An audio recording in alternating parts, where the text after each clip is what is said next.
கருணாநிதியின் துணைவியார் என்று தற்போது அழைக்கப்படும் தர்மாம்பாள் என்ற இயற்பெயர் கொண்ட நாடக நடிகையாக இருந்து கருணாநிதியின் மூன்றாவது மனைவியான ராஜாத்தி அம்மாளின் ஒரே மகள் கனிமொழி. கவிஞர் என்ற அடைமொழியுடன் பொது வெளிக்கு வந்த கனிமொழியின் பிறப்பே ஒரு காலத்தில் பெரும் சர்ச்சையாகி கருணாநிதிக்கு தலைவலியை உண்டாக்கியது. 1968ஆம் ஆண்டு அறிஞர் அண்ணா தலைமையிலான மந்திரி சபையில் பொதுப்பணித்துறை அமைச்சராக கருணாநிதி இருந்தபோது சென்னையில் உள்ள ஒரு தனியார் மருத்துவமனையில் ராஜாத்தி அம்மாளுக்கு ஒரு பெண் குழந்தை பிறந்தது. குழந்தையின் அப்பா பெயர் மு. கருணாநிதி என்று மருத்துவமனை பதிவேட்டில் பதிவாகி இருந்தது. அப்போது கருணாநிதிக்கும் ராஜாத்தி அம்மாளுக்கும் திருமணம் நடைபெறவில்லை. இதை மோப்பம் பிடித்த சில பத்திரிகைகள் இதை செய்தியாக வெளியிட்டது.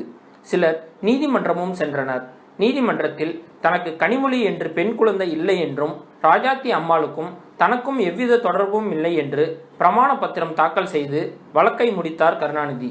ஆனால் விஷயம் அறிந்த அறிஞர் அண்ணா கருணாநிதியை கண்டித்ததை அடுத்து ராஜாத்தி அம்மாளை திருமணம் செய்து தனது துணைவி ஆக்கி கொண்டார்.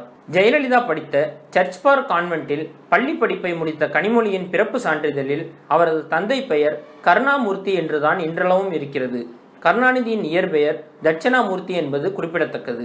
பள்ளி படிப்பை முடித்த கனிமொழி வணிகவியலில் முதுகலை பட்டம் பெற்றார். சிவகாசியில் உள்ள பெரும் தொழிலதிபர் குடும்பத்தில் 1989ஆம் ஆண்டு அதிபன் போஸ் என்பவரை திருமணம் செய்து குறுகிய காலத்தில் விவாகரத்தும் பெற்றார். பின்னர் சிங்கப்பூரில் வசிக்கும் தொழிலதிபர் அரவிந்தனுடன் பழக்கம் ஏற்பட்டு 1997ஆம் ஆண்டு திருமணம் செய்தார். இவர்களுக்கு ஆதித்யா என்கிற ஆண் குழந்தை இருக்கிறது. ஆரம்பத்தில் தி இந்து பத்திரிகையில் பணிபுரிந்தார். கருணாநிதியின் மற்ற பிள்ளைகளை காட்டிலும் கனிமொழி அவரின் கலை வாரிசாக திகழ்ந்தார். கவிதை, தமிழர் பண்பாடு போன்ற கலைகளில் ஆர்வமிக்க கனிமொழிக்கு அரசியலில் பெரிதாக ஆர்வம் இருந்ததில்லை.